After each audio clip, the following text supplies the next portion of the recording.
जय Shri Krishna. Astro voices में आपका स्वागत है। तो आज हम बात करेंगे जो कृष्ण जन्मोत्सव आने वाला है अगस्त के महीने में, तो ये कब आ रहा है, कैसे कैसे विधि विधान से पूजा करनी है, क्या क्या चीजों का आपको ध्यान देना है और क्या क्या चीजें आपको नहीं करनी है। तो चलिए जान लेते हैं। तो भगवान श्री कृष्ण का जन्म भाद्रपद मास के कृष्ण पक्ष की अष्टमी तिथि को हुआ था और तब से हम हर साल इसी दिन हम कृष्ण जन्मोत्सव मनाते हैं और पूरे भारत में इसकी बहुत मान्यता है। लोग बहुत मन से उनके लिए व्रत रखते हैं, उनके लिए पालकी सजाते हैं और उनकी पूरी इच्छा अनुसार उनको वो सब चीज देते हैं जो भगवान श्री कृष्ण को पसंद है।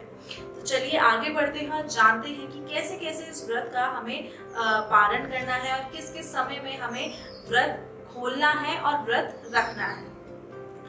ऐसी भी मान्यता है कि जब भगवान श्री कृष्ण के लिए हम व्रत रखते हैं, उनके बाल रूप की पूजा करते हैं इसमें, क्योंकि जब वो उनका जन्म उत्सव हुआ था तो वो रात के समय पे हुआ था, आधी रात को हुआ था, इसलिए हम मनाते भी रात को ही हैं और उनकी पूजा भी जो उनका बाल रूप है उसकी पूजा करते हैं। तो ऐसी भी मान्यता है कि जब हम भगवान श्री कृष्ण के लिए व्रत रखते हैं, उनकी पूरी विधि विधान से पूजा करते हैं, तो हमारे जीवन में जितनी भी अड़चने हैं, जितनी भी दिक्कतें हैं, वो सब पूर्ण हो जाती है, वो सब खत्म हो जाती है। हमारी जो जितनी भी हमारी मन्नतें हैं वो भी हमारी पूर्ण हो जाती है।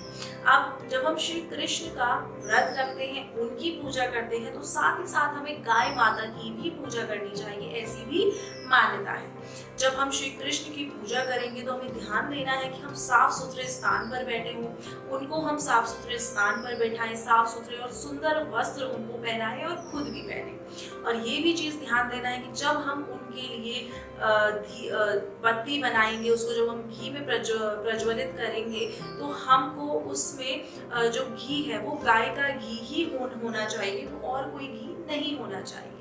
इसके बाद जब हम उनके लिए दीप धूप सब एक थाली में सजाएंगे और उसको प्रज्वलित करेंगे उस दीप को, हमें फिर श्री कृष्ण की पूजा आरती अच्छे से पूरे मन से करनी है।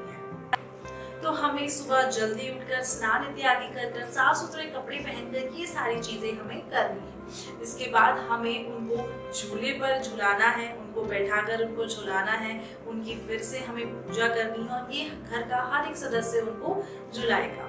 इसके बाद हम जब उनको भोग लगाएंगे तो वो सात्विक भोजन ही होना चाहिए, इसका आप लोगों को ध्यान देना है। और उस सात्विक भोजन में मिश्री और मेवा जरूर आप ऐड कर लेंगे, ये श्री कृष्ण को बहुत ही ज्यादा पसंद है। और इस दिन भगवान श्री कृष्ण के बाल रूप की पूजा होती है, जैसे कि मैंने आपको बताया, और रात को ही पूजा की जाती है क्योंकि उनका जन्म रात को हुआ था। तो इस वर्ष 2022 में जो कृष्ण जन्माष्टमी आ रही है वो है आपकी 19 अगस्त को, और जब से आपको पूजा करनी है वो है 12:03 से लेकर 12:52 तक आपको पूजा कर देनी है, उन्हें भोग लगा देना है। इसके बाद जब आप व्रत रखकर पारण करेंगे तो वो आपके जो पारण का समय है वो है 20 अगस्त को सुबह यानी कि प्रातःकाल 5:42 तक। तो ये थी चर्चा की कैसे कैसे आपको व्रत रखना है, क्या क्या विधि विधान से पूजा करनी है और कब आपको व्रत का पारण करना है, कब आपको श्री कृष्ण की पूजा करनी है। तो आई होप कि आपको ये वीडियो पसंद आई हो। पसंद आई है तो ज्यादा से ज्यादा लाइक कर दीजिए, शेयर कर दीजिए और कमेंट्स करना बिल्कुल भी ना भूलिएगा कि आपको वीडियो कैसी लगी, और हमारे चैनल को सब्सक्राइब जरूर कर ले ताकि आपको ऐसी ही वीडियोस और मिलती रहे। जय श्री कृष्णा।